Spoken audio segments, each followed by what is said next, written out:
Hello दोस्तों, study with कैसे हैं आप सब। आई होप आप सब स्वस्थ होंगे, मस्त होंगे और अपनी पढ़ाई लिखाई में व्यस्त होंगे। तो चलिए आज अपना सेकंड वाला सेट करते हैं। तो ये है, जैसे कि आपको पता है, जो भी अपने चैनल पर नया है, यानी कि जो भी आप अगर पुराने हैं तो आपको पता होगा, और नए हैं तो आपको मैं जानकारी दे देना चाहती हूँ। ये आपका पॉलिटिकल साइंस का यानी नागरिक शास्त्र का आपका प्रैक्टिस सेट चल रहा है, जिसमें हम प्रीवियस ईयर के पेपर्स को सॉल्व कर रहे हैं। तो ये आपका टीजीटी का 2016 का पेपर है। तो आज ये सेट नंबर 2 है इसका। तो आप इसको सॉल्व करेंगे हम। और जानकारी में थोड़ा सा ऐड कर देती हूँ। ये वीडियो आपका सुबह 8 बजे आता है, जिसमें आप पॉलिटिकल साइंस का प्रैक्टिस सेट लगाते हैं एलटी ग्रेड और टीजीटी पीजीटी एग्ज़ाम के लिए। साथ ही दोपहर को 12 बजे आपको एनसीईआरटी की क्लास आती है, जिसमें हम क्लास 12th की अभी हिस्ट्री की एनसीईआरटी कवर कर रहे हैं। साथ ही शाम को 6 बजे आपका एक वीडियो आता है, जिसमें हम हिस्ट्री का प्रैक्टिस सेट लगा रहे हैं, सेम यही वाला। ठीक है, मतलब ये आपका पॉलिटिकल का है और शाम को हम हिस्ट्री का लगाते हैं। उसमें तो बहुत सारे सेट हो चुके हैं, 10 सेट्स के ऊपर पहुंच चुके हैं हम। तो 17 सेट्स इसमें भी हैं, 17 सेट्स उसमें भी हैं। तो 17 सेट्स करने के बाद हम दूसरी प्रैक्टिस सेट को कवर करेंगे। ठीक है, तो आप इन तीनों वीडियोस को देख सकते हैं। तो चलिए स्टार्ट करते हैं। स्टार्ट करने से पहले अगर आप मेरे चैनल यानी स्टडी विद अनु में नए हैं तो स्टडी विद अनु को सब्सक्राइब कर लीजिए और बेल आइकन को कर लीजिए प्रेस। ठीक है, चलिए स्टार्ट करते हैं। पहला क्वेश्चन है, राज्य प्रभुसत्ता के सिद्धांत। तो ये पेपर है आपका 2016 का। ठीक है, और यहाँ पर अध्याय और विश्लेषण सहित व्याख्या है, और ये परीक्षा आपकी 8 मार्च 2019 को हुई थी। निम्नलिखित में से कौन सा संप्रभुता की एक विशेषता नहीं है। तो राज्य प्रभुसत्ता के सिद्धांत से कितने क्वेश्चन आए ये हम देख सकते हैं। तो कौन सा संप्रभुता की एक विशेषता नहीं है। तो विभाज्यता संप्रभुता की एक विशेषता नहीं है। विभाज्यता संप्रभुता की विशेषता नहीं है। प्रभुसत्ता या संप्रभुता राज्य का आवश्यक तत्व है। इसके अभाव में हम राज्य की कल्पना नहीं कर सकते। राज्य अपने इसी लक्षण के कारण आंतरिक दृष्टि से सर्वोच्च तथा बाह्य दृष्टि से स्वतंत्र होता है। राज्य के 4 आवश्यक तत्वों में से संप्रभुता को राज्य का आध्यात्मिक आधार माना जाता है। संप्रभुता को राज्य की आत्मा भी कहा जाता है। संप्रभुता की प्रमुख विशेषता निम्नलिखित है: सुनिश्चितता या पूर्णता, अनन्यता, स्थायित्व और अविभाज्यता। नेक्स्ट है, राज्य की उत्पत्ति के सिद्धांत से क्वेश्चन आया है आपका। राजनीतिक विचारक जिन्होंने पहली बार समकालीन विश्व में राज्य शब्द का प्रयोग किया था, तो वो है आपके मैकियावेली। कई राजनीतिक दार्शनिकों का मानना है कि सर्वप्रथम मैकियावेली ने आधुनिक अर्थों में राज्य शब्द का प्रयोग अपने लेखन में किया था। 1532 में प्रकाशित अपनी पुस्तक द प्रिंस में उन्होंने स्टेट शब्द का प्रयोग भू क्षेत्रीय संप्रभु सरकार का वर्णन करने के लिए किया था। नेक्स्ट है संकल्पनाएं टॉपिक से। निम्नलिखित को ग्रीक नगर राज्यों के नागरिक माना जाता है। तो स्वतंत्र व्यक्तियों के स्वामियों को ग्रीक नगर राज्यों के नागरिक माना जाता है। ग्रीक नगर राज्यों के नागरिक स्वतंत्र नागरिकों के स्वामी को माना जाता है। उल्लेखनीय है कि नागरिकता की अवधारणा ठीक नगर राज्यों से आरंभ हुई। अरस्तु ने अपनी प्रसिद्ध पुस्तक पॉलिटिक्स के तीसरे भाग में राज्य और नागरिकता संबंधी विचार प्रकट किया, जिसके अनुसार नागरिक वो है जो व्यवस्थापिका और न्याय व्यवस्था के सदस्य के रूप में भाग लेता है तथा वो शासन करने का ज्ञान और योग्यता रखता है। अतः नागरिक स्वतंत्र व्यक्तियों का स्वामी होता है। मजिस्ट्रेट, राजनीतिक विचारक, गुलाम, अवयस्क, स्त्री और विदेशी नागरिक नहीं होते हैं। नेक्स्ट क्वेश्चन है, राजनीतिक सिद्धांत से। राजनीतिक समानता कभी भी वास्तविक नहीं है जबकि वो आर्थिक समानता के साथ ना हो। ये कहा है किसने? तो ये कहा है लास्की ने, H.J. लास्की। H.J. लास्की का कथन है कि राजनीतिक समानता कभी भी वास्तविक नहीं हो सकती जब तक कि वह आर्थिक समानता के साथ ना हो, क्योंकि आर्थिक रूप से विषम समाज में राजनीतिक सत्ता का प्रयोग आर्थिक रूप से शक्तिशाली लोग करते हैं। उल्लेखनीय है कि राजनीतिक समानता से अभिप्राय प्रत्येक व्यक्ति को राजनीतिक सत्ता में समान सहभागिता देने से है। ये समानता लोकतांत्रिक शासन प्रणाली में पाई जाती है। हालांकि लास्की जैसे विद्वानों का मानना है कि शासन प्रणाली लोकतांत्रिक होने के बावजूद भी राजनीतिक समानता व्यवहारिक नहीं हो सकती। निम्नलिखित में से कौन सा मिलान गलत किया गया है? तो अराजकतावादी मार्क्स और बेंथम वाला मिलान जो है वो आपका गलत है। राज्य की बहुलवादी धारणा मैकाइवर और लास्की की है। राज्य की शक्ति धारणा मैकियावेली की है, अराजकतावादी विलियम गॉडविन और प्रौधा की है, और सर्वसत्तावादी अवधारणा हेगेल और बेरी हार्डी की है। अराजकतावादी विलियम गॉडविन प्रौधा है, ना कि मार्क्स और बेंथम। संसदात्मक तथा अध्यक्षात्मक सरकार की बात करें तो संसदीय सरकार के तहत राज्य का प्रधान होता है संवैधानिक प्रधान। कौन होता है? संवैधानिक प्रधान। संसदीय सरकार के तहत राज्य का प्रधान संवैधानिक प्रधान होता है। यदि राज्य देश स्तर पर देखा जाए तो प्रधान राष्ट्रपति होते हैं, जबकि राज्य स्तर पर प्रमुख राज्यपाल होते हैं, जबकि वास्तविक प्रधान क्रमशः प्रधानमंत्री और मुख्यमंत्री होते हैं। ठीक है, नेक्स्ट है राष्ट्रीय स्वतंत्रता आंदोलन से निम्नलिखित में से किसमें गांधी जी ने पहली बार हथियार के रूप में भूख हड़ताल का इस्तेमाल किया था? तो ये उन्होंने अहमदाबाद की कारखाने की हड़ताल में किया था।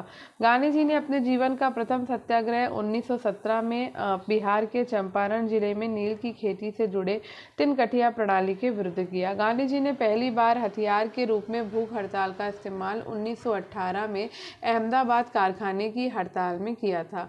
हमारे संविधान नेक्स्ट है, हमारे संविधान में प्रिवी पर्सेस और देसी राज्यों के विशेषाधिकार का उन्मूलन डैश के द्वारा किया गया था। तो ये 26वें संशोधन के द्वारा किया गया। हमारे संविधान में प्रिवी प्रोसेस और देसी राज्यों के शासकों के विशेषाधिकारों का उन्मूलन करने के लिए 26वां संविधान संशोधन अधिनियम 1971 पारित किया गया था। इसके द्वारा अनुच्छेद 291 और 362 को समाप्त किया गया था, जबकि अनुच्छेद 363 क को जोड़ा गया था। निम्न में से किसने तीनों गोलमेज सम्मेलनों में भाग लिया था?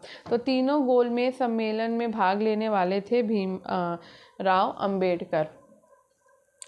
ठीक है, 1930 से 1932 के मध्य भारत में संवैधानिक सुधारों के बारे में साइमन कमीशन के द्वारा प्रस्तुत रिपोर्ट पर विचार करने के लिए लंदन में 3 गोलमेज सम्मेलन आयोजित किए गए। डॉक्टर भीमराव अंबेडकर ने इन तीनों सम्मेलनों में भाग लिया था, जबकि महात्मा गांधी ने सिर्फ दूसरे सम्मेलन में कांग्रेस की ओर से भाग लिया था। नेक्स्ट है भारतीय संविधान। निम्नलिखित में से कौन सा एक संवैधानिक निकाय नहीं है? तो नीति आयोग आपका संवैधानिक निकाय नहीं है, ये गैर संवैधानिक निकाय है। ठीक है, नीति आयोग एक गैर संवैधानिक निकाय है और इसका गठन 1 जनवरी 2015 को केंद्रीय मंत्रिमंडल के एक प्रस्ताव के माध्यम से हुआ। इसका पूरा नाम राष्ट्रीय भारत परिवर्तन संस्थान national institution for transforming India NITI है। प्रधानमंत्री इसका पदेन अध्यक्ष होता है और इसका गठन योजना आयोग के स्थान पर किया गया। ये केंद्र सरकार के थिंक टैंक अर्थात बौद्धिक संस्थान के रूप में काम करता है। चुनाव आयोग संविधान के अनुच्छेद 324 के तहत, वित्त आयोग अनुच्छेद 280 के तहत और संघ लोक सेवा आयोग UPSC अनुच्छेद 315 के तहत गठित किया जाने वाला संवैधानिक निकाय है। नेक्स्ट है संविधान का अनुच्छेद जो UPSC के सदस्यों को हटाने के बारे में विवरण देता है वो कौन सा है? तो UPSC के सदस्यों को हटाने का जो विवरण देता है वो है 317। UPSC के सदस्य को हटाने का प्रावधान 317 में। इसके तहत UPSC के अध्यक्ष या किसी सदस्य को कदाचार के आधार पर राष्ट्रपति के आदेश के द्वारा उसको पद से हटाया जा सकता है। अनुच्छेद 319 के अंतर्गत UPSC के सदस्यों को सेवानिवृत्ति के पश्चात सरकारी नियोजन हेतु अपात्र घोषित किया गया। अनुच्छेद 323 के तहत UPSC का ये कर्तव्य है कि वह प्रति वर्ष अपने कार्यों की रिपोर्ट राष्ट्रपति को सौंपे।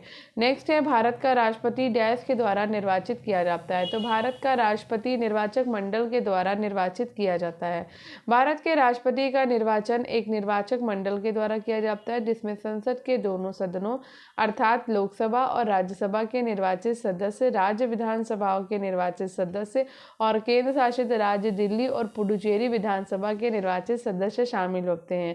उल्लेखनीय है कि राष्ट्रपति के निर्वाचक मंडल में संसद तथा विधानसभाओं के मनोनीत सदस्य तथा विधान परिषद सदस्य शामिल नहीं होते। संविधान के अनुच्छेद 54 के अंतर्गत निर्वाचक मंडल का प्रावधान किया गया।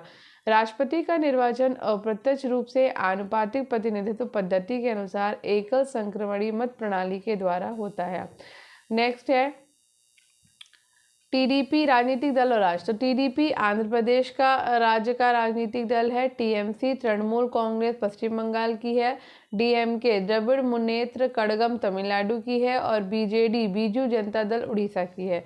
नेक्स्ट है नोटा को मतदान में भारत की वोटिंग मशीन में पहली बार कब पेश किया गया? तो नोटा को 2008-9 में पेश किया गया। नोटा का अर्थ है इसमें से कोई नहीं। नोटा का प्रयोग भारत के मतदान प्रणाली में सर्वप्रथम 2008-9 में किया गया था और इसके तहत मतदाता को चुनाव में खड़े सभी प्रत्याशियों को नकारने का अधिकार दिया है। नेक्स्ट है स्थानीय चुनाव में मतदाताओं को नोटा का विकल्प देने वाला छत्तीसगढ़ भारत का पहला राज्य है। भारत के निर्वाचन आयोग ने दिसंबर 2013 के विधानसभा चुनाव में इलेक्ट्रॉनिक वोटिंग मशीन ईवीएम में नोटा का विकल्प देने का निर्देश दिया था। 2014 से नोटा पूरे देश में लागू हुआ। नेक्स्ट है भारतीय संसद के द्वारा सूचना का अधिकार अधिनियम कब पारित किया गया? तो ये 2005 में पारित किया गया। सूचना का अधिकार अधिनियम भारतीय संसद के द्वारा 2005 में पारित एक कानून है और ये भारत के सभी नागरिकों सरकारी फाइलों या रिकॉर्ड्स में दर्ज सूचना को देखने तथा उसे प्राप्त करने का अधिकार देता है। इसे संसद में भारतीय शासन प्रणाली को पारदर्शी बनाने और भ्रष्टाचार पर अंकुश लगाने के उद्देश्य से 12 मई 2005 से पूरे देश में सिवाय जम्मू कश्मीर के लागू कर दिया गया। नेक्स्ट है भारत के संविधान के द्वारा निम्नलिखित में से कौन सी स्वतंत्रता मौलिक अधिकार नहीं है? तो संपत्ति के स्वामित्व और अधिग्रहण की जो स्वतंत्रता है वो मौलिक अधिकार नहीं है। ठीक है, पूरे देश में स्वतंत्र रूप से भ्रमण करने की स्वतंत्रता आपका मौलिक अधिकार है। बिना हथियार इकट्ठा करने की स्वतंत्रता आपका मौलिक अधिकार है। किसी भी व्यवसाय का पालन करने की स्वतंत्रता भी आपका मौलिक अधिकार है। ठीक है, भारतीय संविधान के अंतर्गत संपत्ति के स्वामित्व और अधिग्रहण की स्वतंत्रता अब मौलिक अधिकार नहीं है। उल्लेखनीय है कि संविधान के प्रारंभ पर संपत्ति के अधिकार को अनुच्छेद 19(1) च और अनुच्छेद 31 के अंतर्गत मौलिक अधिकार का दर्जा दिया गया था, किंतु 44वें संविधान संशोधन अधिनियम 1978 के द्वारा उसको मौलिक अधिकार की श्रेणी से बाहर कर दिया गया तथा अनुच्छेद 300 क के अंतर्गत विधिक अधिकार के रूप में रखा गया है। नेक्स्ट क्वेश्चन है लोकसभा के स्पीकर को अपना इस्तीफा को संबोधित करना होता है। तो लोकसभा स्पीकर जो है वो अपना इस्तीफा भारत के उपसभापति यानी कि उपाध्यक्ष को संबोधित करना होता है। तो लोकसभा अध्यक्ष अपना इस्तीफा लोकसभा के उपाध्यक्ष को संबोधित लोकसभा के उपाध्यक्ष को संबोधित करके देता है, जबकि लोकसभा का उपाध्यक्ष अपना इस्तीफा अध्यक्ष को संबोधित करके देता है। प्रत्येक आम चुनाव के पश्चात लोकसभा अपने सभी निर्वाचित सदस्यों में से एक अध्यक्ष और एक उपाध्यक्ष का चुनाव करती है। सामान्यतः अध्यक्ष और उपाध्यक्ष लोकसभा के जीवन काल तक अपना पद धारण करते हैं। लोकसभा अपने समस्त सदस्यों के बहुमत से पारित संकल्प के द्वारा उन्हें उनके पद से हटा सकती है, किंतु 14 दिन पूर्व उन्हें इसकी सूचना देनी आवश्यक होती है। नेक्स्ट है राज्य के नीति निर्देशक तत्व बैंक द्वारा बैंक की सुविधा के आधार पर दे एक चेक की तरह। ये कथन किसका है?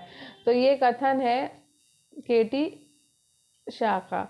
तो भारतीय संविधान के तहत नीति निर्देशक तत्व का वर्णन उसके भाग 4 अनुच्छेद 36 से 51 के अंतर्गत किया गया।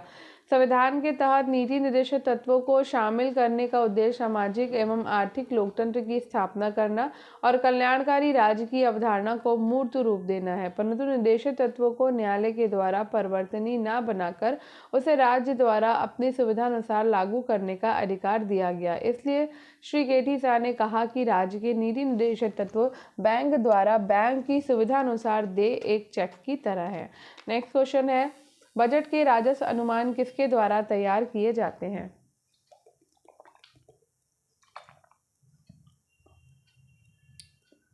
बजट के राजस्व अनुमान वित्त मंत्रालय के द्वारा तैयार किए जाते हैं। बजट का राजस्व अनुमान वित्त मंत्रालय के द्वारा तैयार किया जाता है। बजट तैयार करने के लिए वित्त मंत्रालय के अधिकारी नवंबर में रायसीना हिल्स के नॉर्थ ब्लॉक में उद्योग संघों, वाणिज्य मंडलों, किसान समूहों और ट्रेड यूनियनों के साथ कई बैठकें पर परामर्श करते हैं। इसके अतिरिक्त बजट पर वित्त मंत्रालय की नियमित बैठकें होती हैं, जिसमें वित्त सचिव, राजस्व सचिव, संयुक्त सचिव, बजट सहित अन्य प्रमुख सचिव और केंद्रीय सीमा एवं उत्पाद शुल्क बोर्ड के अध्यक्ष शामिल होते हैं। किसी राज्य का विधान परिषद किसके द्वारा बनाई या समाप्त की जा सकती है? तो किसी राज्य की विधान परिषद जो है वो संबंधित विधानसभा की सिफारिश पर संसद के द्वारा बनाई या समाप्त की जा सकती है। ठीक है, राज्य विधानमंडल का उच्च सदन अर्थात विधान परिषद एक ऐसा सदन है जिसका सृजन या समापन किया जा सकता है। विधान परिषद के सृजन या समापन का काम संबंधित विधानसभा की सिफारिश पर संसद के द्वारा किया जाता है और इससे संबंधित प्रावधान संविधान के अनुच्छेद 169 के तहत किया गया। वर्तमान में भारत के कुल 6 राज्यों यथा उत्तर प्रदेश, बिहार, महाराष्ट्र, आंध्र प्रदेश, तेलंगाना और कर्नाटक है।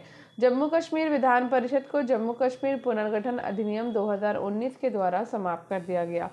नेक्स्ट है, किस केस में सुप्रीम कोर्ट की न्यायिक समीक्षा पर सवाल उठाया गया था? तो गोलकनाथ केस पर सवाल उठाया गया था। गोलकनाथ वाद में सुप्रीम कोर्ट को न्यायिक समीक्षा की शक्ति पर सर्वप्रथम सवाल उठाया गया। इस वाद में सर्वोच्च न्यायालय ने कहा कि संसद को मूल अधिकार में संशोधन करने की शक्ति नहीं है, अतः संसद संविधान संशोधन के द्वारा मूल अधिकार में किसी प्रकार की कमी या छेड़छाड़ नहीं कर सकता। केशवानंद भारती वाद में सर्वोच्च न्यायालय ने इस निर्णय को उलटते हुए कहा कि संसद को मूल अधिकार सहित संविधान के किसी भी भाग में संशोधन की शक्ति है सिवाय संविधान के आधारभूत ढांचे के। दोहरी नागरिकता की प्रणाली इन जैसे देशों में प्रचलित है। तो दोहरी नागरिकता की प्रणाली स्विट्जरलैंड और अमेरिका में प्रचलित है। ठीक है, तो स्विट्जरलैंड और अमेरिका में दोहरी नागरिकता की प्रणाली है, जबकि भारत, कनाडा और ऑस्ट्रेलिया में एकहरी नागरिकता की प्रणाली है। दोहरी नागरिकता वाली प्रणाली में एक व्यक्ति 2 प्रकार का नागरिक होता है, ये किसी राज्य विशेष का और दूसरा उस राष्ट्र का। जैसे अमेरिका में कोई व्यक्ति एक तो संयुक्त राज्य अमेरिका का नागरिक होता है और दूसरा उस राज्य विशेष का जहां वो निवास करता है।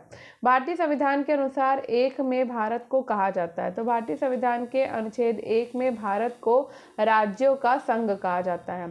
संविधान के अनुच्छेद 1 के तहत कहा गया कि भारत अर्थात इंडिया राज्यों का संघ होगा और यह अनुच्छेद भारत के आधिकारिक नाम और उसके प्रशासनिक स्वरूप को स्पष्ट करता है। इसके अनुसार भारतीय संघ के 2 आधिकारिक नाम भारत और इंडिया होंगे और इसका प्रशासनिक ढांचा संघीय होगा। उल्लेखनीय है कि भारतीय संघ को संघीय नहीं बल्कि राज्यों का संघ कहा गया है।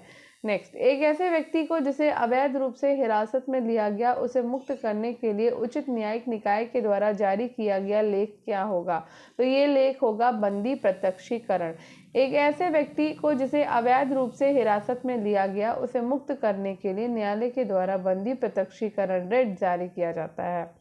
उल्लेखनीय है कि अनुच्छेद 32 के तहत उच्चतम न्यायालय को और अनुच्छेद 226 के तहत उच्च न्यायालय को विभिन्न प्रयोजनों हेतु कुल 5 प्रकार की रिटें बंदी प्रत्यक्षीकरण, परमादेश, प्रतिषेध, उत्प्रेषण और अधिकार प्रक्षा जारी करने की शक्ति प्राप्त है। नेक्स्ट, राज्य बनाने और समाप्त करने की शक्ति किसमें निहित होती है? तो ये सिर्फ और सिर्फ संसद में होती है। भारतीय संविधान के अंतर्गत किसी राज्य को बनाने अर्थात किसी नए राज्य के गठन या उसे समाप्त करने की शक्ति संसद को दी गई। संसद को यह शक्ति संविधान के अनुच्छेद 2 और अनुच्छेद 3 के अंतर्गत दी गई है। अनुच्छेद 2 के तहत संसद किसी नए राज्य की स्थापना या गठन कर सकती है, जबकि अनुच्छेद 3 के तहत संसद अपने साधारण बहुमत से किसी नए राज्य या गठन या उसके नाम, सीमा और क्षेत्र में परिवर्तन कर सकती है। नेक्स्ट है, भारतीय संविधान के किस अनुच्छेद के तहत संसद राज्य सूची के किसी भी विषय पर कानून बना सकती है?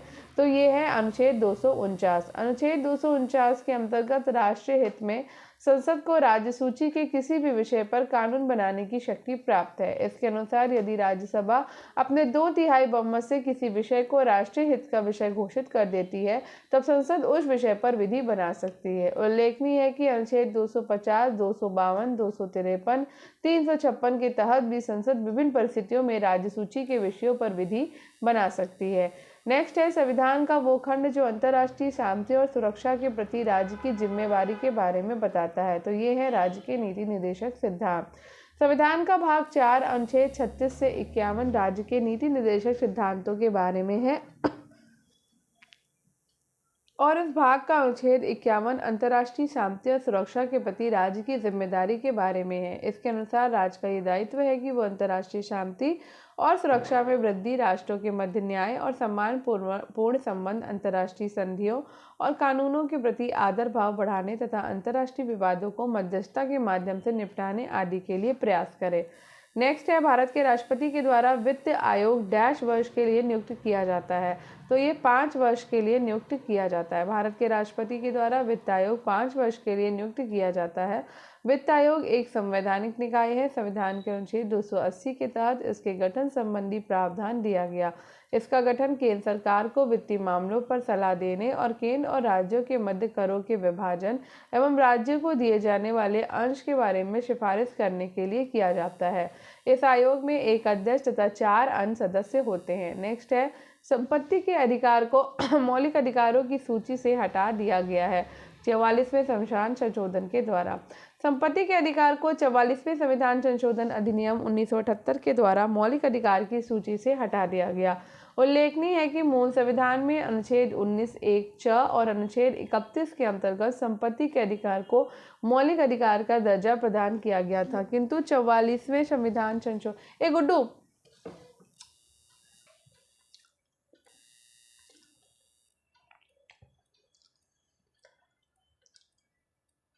आगे बढ़ते हैं। केंद्रीय प्राक्कलन समिति में शामिल है, तो इसमें 30 सदस्य होते हैं, ठीक है। कुल संसद की सबसे बड़ी स्थायी समिति है और इसका गठन सिर्फ लोकसभा के सदस्यों से होता है, ठीक है।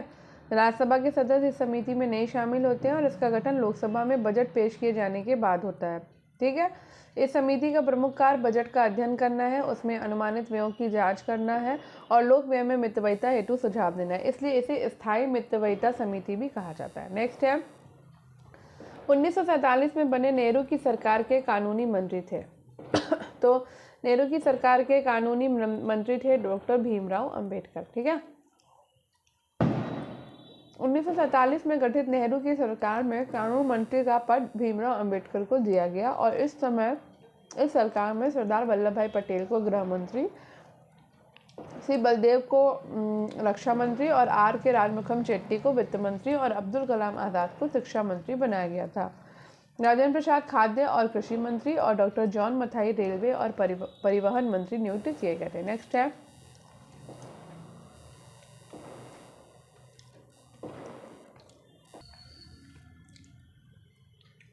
पहचाने कि कौन सा कि स्थानीय सुशासन सरकार का काम नहीं है, तो कानून और व्यवस्था का रखरखाव नहीं है, ठीक है।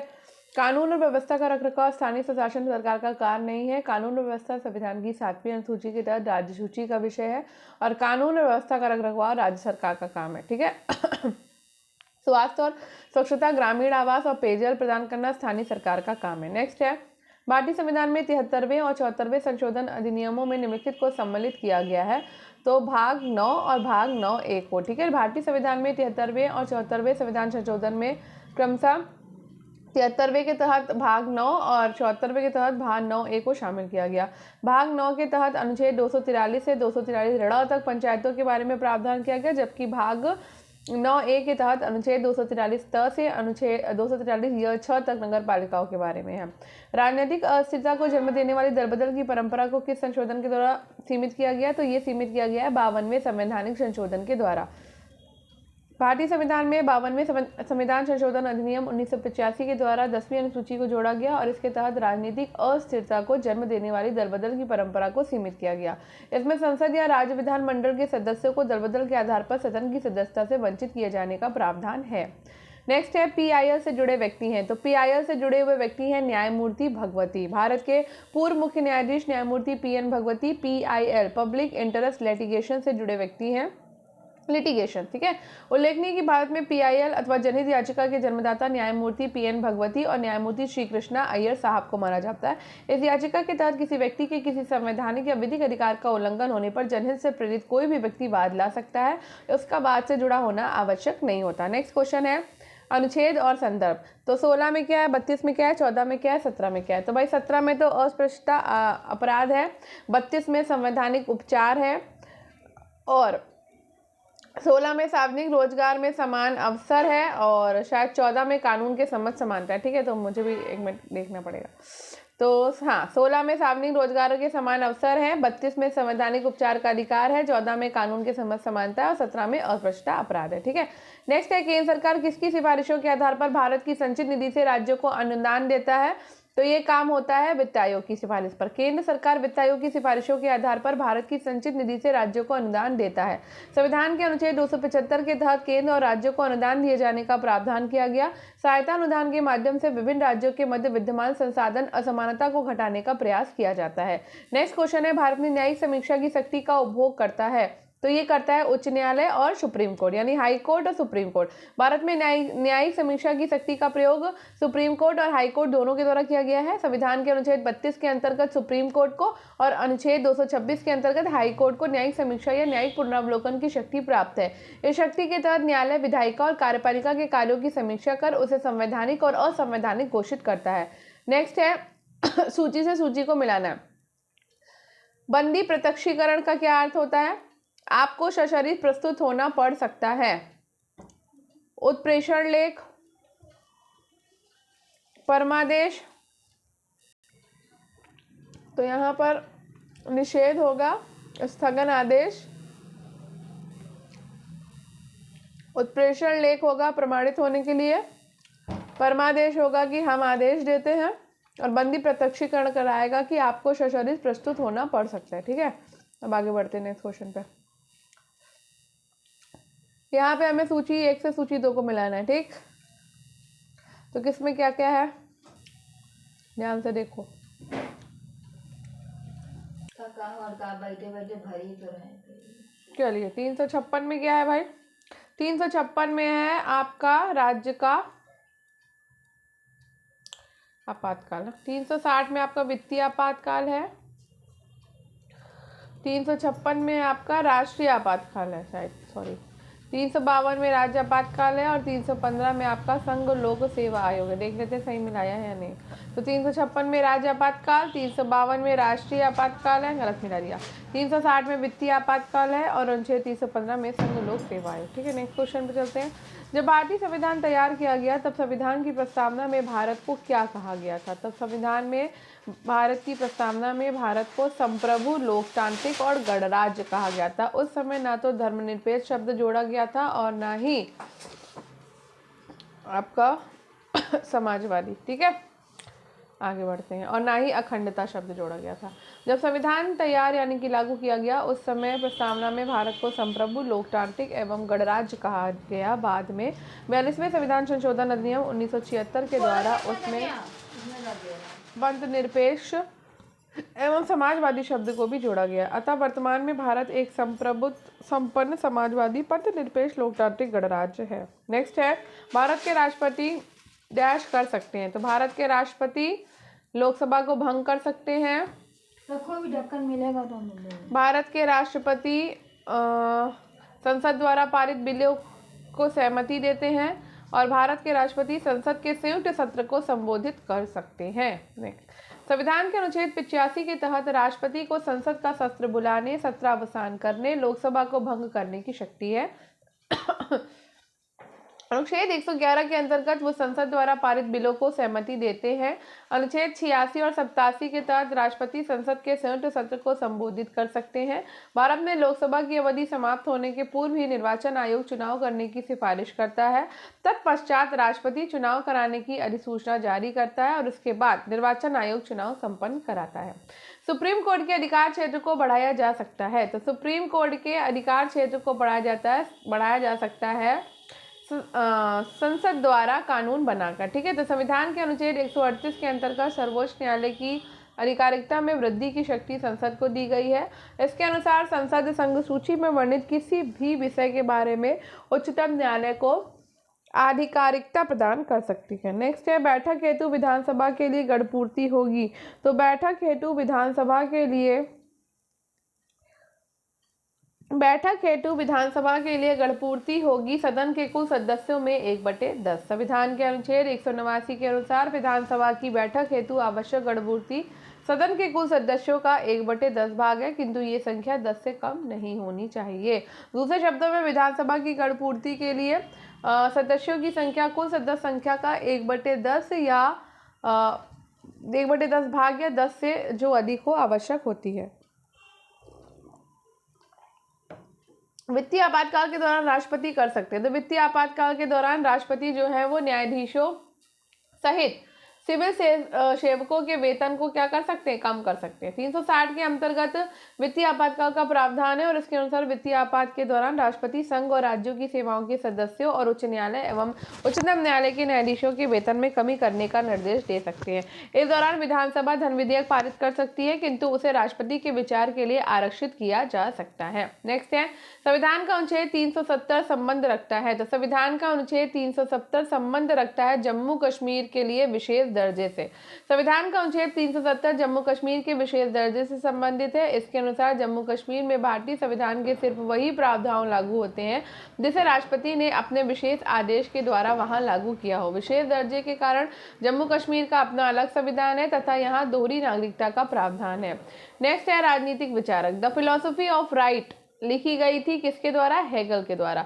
The philosophy of right German के प्रसिद्ध दार्शनिक फ्रेडरिक हीगल की एक प्रमुख कृति है। इसका प्रकाशन 1820 में हुआ और इस पुस्तक में हीगल ने अपने राजनीतिक सिद्धांतों का व्यवस्थित रूप में निरूपण किया। उसमें हीगल ने स्वतंत्रता की अवधारणा पर विस्तृत रूप से चर्चा किया है और इस पुस्तक के कारण हीगल की ख्याति राष्ट्रीय और अंतर्राष्ट्रीय स्तर तक फैल गई थी। ठीक है, नेक्स्ट है, हीगल की प्रथम पुस्तक फिनोमिनोलॉजी ऑफ स्पिरिट 1807 थी। Science of logic, encyclopedia of the philosophical science, the philosophy of history इनकी अन्य प्रमुख पुस्तकें हैं। नेक्स्ट है, सूची 1 से सूची 2 को मिलाना है। अरस्तु की क्या है भाई बताओ। तो अरस्तु की है पॉलिटिक्स, नीचे ही देख लेते हैं हम। अरस्तु की है पॉलिटिक्स, प्लेटो की है रिपब्लिक, कौटिल्य की है अर्थशास्त्र और हेरोल्ड लास्की की है ग्रामर ऑफ पॉलिटिक्स। मार्क्स के अनुसार राज्य क्या है। तो मार्क्स के अनुसार राज्य है वर्ग शोषण के लिए संस्था। मार्क्स के अनुसार राज्य वर्ग शोषण की संस्था है। मार्क्स का मत है कि राज्य एक ऐसा यंत्र का साधन है जिसके द्वारा आर्थिक रूप से प्रभुत्वशाली वर्ग दूसरे वर्गों का दमन कर सकता है, इसलिए हर राज्य वर्ग तानाशाही का उदाहरण है। मार्क्सवाद मानव सभ्यता और समाज को हमेशा दो वर्गों, शोषक और शोषित में विभाजित मानता है। शोषक वर्ग हमेशा उत्पादन के साधनों पर अपना अधिकार बनाए रखना चाहता है और दूसरे वर्ग को वंचित रखता है। शोषित वर्ग को इसका ज्ञान होने पर वर्ग संघर्ष होता है और मार्क्स के अनुसार वर्गहीन समाज साम्यवाद की स्थापना के लिए वर्ग संघर्ष एक अनिवार्य एवं विवरणात्मक प्रक्रिया है। निम्नलिखित में से कौन सा मिलान सही नहीं है। तो हॉब्स और पितृसत्तात्मक सही नहीं है। हेनरी मेन पितृसत्तात्मक था, अरस्तु राजनीति था, रूसो सामाजिक अनुबंध था और मार्क्स जो है वो कम्युनिस्ट पार्टी का घोषणा पत्र। पितृसत्तात्मक सिद्धांत से संबंधित हेनरी मेन है, जबकि अन्य की उत्पत्ति सामाजिक समझौते के सिद्धांत हॉब्स से संबंधित है। नेक्स्ट है, कौटिल्य ने अपने राजमंडल में विजिगीषु का राजा के रूप में उल्लेख किया है और जो विजेता होगा विजिगीषु। कौटिल्य ने अपने अर्थशास्त्र में राज्य के शासन के बारे में उल्लेख किया। आज से लगभग 2000 वर्ष पूर्व उन्होंने राज्य का मंडल सिद्धांत प्रतिपादित किया था। चाणक्य राज्य की उत्पत्ति का आधार सामाजिक समझौते को मानते हैं। चाणक्य ने अपने मंडल सिद्धांत में विजिगीषु शब्द का उल्लेख किया है। राज्य का तात्पर्य है कि वो राजा जो अपनी सत्ता प्रभाव का विस्तार करना चाहता है। विजिगीषु के पड़ोसी राज्य स्वाभाविक रूप से उसके शत्रु होते हैं। निम्नलिखित में से कौन सा एक मार्क्सवाद से संबंधित है। तो मार्क्सवाद से संबंधित है अधिशेष मूल सिद्धांत। अधिशेष मूल सिद्धांत कार्ल मार्क्स का एक आर्थिक सिद्धांत है और इसके अनुसार जब किसी वस्तु उत्पाद का निर्माण होता है तब समस्त निर्माण प्रक्रिया से कच्चे माल से अंतिम उत्पाद बनाने पर अतिरिक्त मूल्य या लाभ पैदा होता है। इस लाभ का अधिकांश भाग पूंजीपति ले जाते हैं, जबकि श्रम मजदूर का होता है। मजदूर को एक सामान्य जीवन जीने योग्य भी लाभ प्राप्त नहीं होता। इसका कारण सरकार की पूंजीपतियों के पक्ष में नीतियों का निर्माण एवं सहयोग है। मार्क्स के अनुसार श्रमिकों को इसका विरोध करने पर ही मुक्ति मिल सकती है। अरस्तु डैश को वरीयता देते हैं। तो अरस्तु जो है वो पॉलिटी को वरीयता देते हैं। अरस्तु शासन के विभिन्न रूपों में से पॉलिटी को वरीयता देते हैं। उल्लेखनीय है कि अरस्तु का पॉलिटी से तात्पर्य वर्तमान में पॉलिटी के प्रचलित अर्थ से भिन्न था। अरस्तु की पॉलिटी का अर्थ शासन के एक ऐसे प्रकार से है जो कुछ प्रबुद्ध मध्यवर्गीय नागरिकों के द्वारा शासित हो तथा जो सभी के सामान्य हित को सर्वोपरि रखे। अरस्तु इसे शासन का श्रेष्ठ रूप मानते हैं। उन्होंने कहा कि बेस्ट गवर्नमेंट इज पॉलिटी। सूची 1 से सूची 2 को मिलाइए। तो प्लेटो के साथ क्या हुआ, Plato Republic, Bentham principle of international law, Laski हो गए ग्रामर ऑफ पॉलिटिक्स और जेएस मिल है प्रिंसिपल ऑफ पॉलिटिक्स इकोनॉमी के। ठीक है, आगे बढ़ते हैं। निम्नलिखित में से कौन से रूसो के जनरल विल की विशेषता थी। तो यह आंतरिक इच्छा की अभिव्यक्ति है, ये भी है, और यह हर व्यक्ति की सबसे अच्छी इच्छा है और यह स्थायी है। ठीक है, तो ये 3 चीजें थी। सामान्य इच्छा का सिद्धांत रूसो के सामाजिक सिद्धांत का मूल आधार है। रूसो ने इच्छा को 2 वर्गों में यथार्थ इच्छा और आदर्श इच्छा में विभक्त किया। रूसो के अनुसार यथार्थ इच्छा स्वार्थ प्रधान और भावना प्रधान होती है और यह संकुचित, अविवेकपूर्ण, अस्थायी और क्षणिक होती है। आदर्श इच्छा व्यक्ति के बौद्धिक चिंतन का परिणाम और व्यक्तिगत स्वार्थ से रहित होने के कारण व्यक्ति की वास्तविक इच्छा होती है। यह आंतरिक इच्छा की अभिव्यक्ति है। यह हर व्यक्ति की सबसे अच्छी इच्छा है। इसमें दूरदर्शिता, स्थायित्व और व्यापक दृष्टिकोण पाया जाता है। विविध देखेंगे। क्योटो सम्मेलन का मुद्दा किससे संबंधित था? तो क्योटो सम्मेलन का मुद्दा जलवायु परिवर्तन से संबंधित था। क्योटो सम्मेलन का मुद्दा जलवायु परिवर्तन से संबंधित था। कार्बन डाइऑक्साइड यानी कि CO2 के वातावरण में उत्सर्जन के कारण भूमंडलीय तापमान में लगातार वृद्धि हो रही है। भूमंडलीय तापमान में वृद्धि से उत्पन्न खतरों पर विचार करने और उसके समाधान हेतु उपाय ढूंढने के लिए जापान के क्योटो शहर में दिसंबर 1997 में एक अंतर्राष्ट्रीय सम्मेलन का आयोजन किया गया। इस सम्मेलन में कुछ प्रमुख औद्योगिक देशों के द्वारा ग्रीन हाउस गैसों के उत्सर्जन कटौती हेतु ऐतिहासिक समझौते पर हस्ताक्षर किया गया था। यूएनओ के वर्तमान महासचिव कहां से हैं? तो यूएनओ के जो वर्तमान महासचिव हैं वो पुर्तगाल से हैं। यूएनओ के वर्तमान महासचिव एंटोनियो गुटेरस पुर्तगाल के हैं। 1 जनवरी 2017 को उन्हें संयुक्त राष्ट्र संघ का नवा महासचिव चुना गया था। यूएनओ के 8वें महासचिव बान की मून थे। 2007 में 2016 तक यूएनओ के महासचिव रहे हैं। वो दक्षिण कोरिया के थे। गुटेरस 1995 से 2002 तक पुर्तगाल के प्रधानमंत्री थे। यूएनओ के प्रथम महासचिव ट्रिगवेली थे और क्लेडविन जेब यूएनओ के कार्यवाहक महासचिव थे। ठीक है, तो अभी आपको बताना है कि यूएनओ के वर्तमान में महासचिव कौन है। निम्नलिखित में से कौन सी फासीवाद की एक विशेषता नहीं है? तो फासीवाद की विशेषता नहीं है व्यक्तिवाद में विश्वास। ये फासीवाद की विशेषता है व्यक्ति की तानाशाही में विश्वास, अंतर्राष्ट्रीयतावाद का विरोध और लोकतांत्रिक संस्थान में अविश्वास। फासीवाद का जनक इटली के तानाशाह शासक मुसोलिनी को माना जाता है। फासीवाद एक ऐसी राजनीतिक विचारधारा है जो लोकतंत्र, उदारवाद, साम्यवाद और व्यक्तिवाद का विरोध करती है और निरंकुशवाद, तानाशाही, उग्र राष्ट्रवाद, युद्धवाद, सर्वाधिकारवाद और पूंजीवाद का समर्थन करती है। एक व्यक्ति की तानाशाही में विश्वास, अंतर्राष्ट्रीयवाद का विरोध, लोकतांत्रिक संस्थान में अविश्वास, व्यक्तिवाद का विरोध आदि इसकी प्रमुख विशेषता है। निम्नलिखित में से नेताओं का कौन सा समूह गुट निरपेक्ष आंदोलन के लिए जिम्मेदार है? तो नेहरू, नासिर और टीटो। ठीक है, गुट निरपेक्ष आंदोलन की स्थापना 1961 में भारतीय प्रधानमंत्री पंडित जवाहरलाल नेहरू, मिस्र के राष्ट्रपति नासिर और यूगोस्लाविया के राष्ट्रपति जोसेफ ब्रोज टीटो के विशेष प्रयास से हुआ था।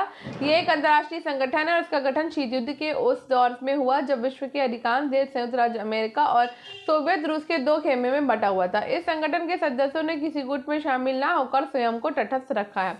शिमला समझौते पर हस्ताक्षर किए गए थे इंदिरा गांधी और ZA भुट्टो के द्वारा। 1971 के भारत पाक युद्ध के बाद भारत के शिमला में एक संधि पर हस्ताक्षर हुआ था जिसे शिमला समझौता कहा जाता है। इस समझौते पर भारत की तरफ से श्रीमती इंदिरा गांधी और पाकिस्तान की तरफ से जुल्फिकार अली भुट्टो ने हस्ताक्षर किए थे। समझौते के पश्चात तत्कालीन पूर्वी बंगाल पर से पाकिस्तान का शासन समाप्त हो गया और एक नए देश बांग्लादेश का जन्म हुआ। यूनेस्को का मुख्यालय कहाँ स्थित है? यूनेस्को का मुख्यालय पेरिस में। यूनेस्को संयुक्त राष्ट्र संघ का एक घटक निकाय है। इसका मुख्यालय पेरिस यानी कि फ्रांस में है और इसकी स्थापना 16 नवंबर 1945 को हुई थी।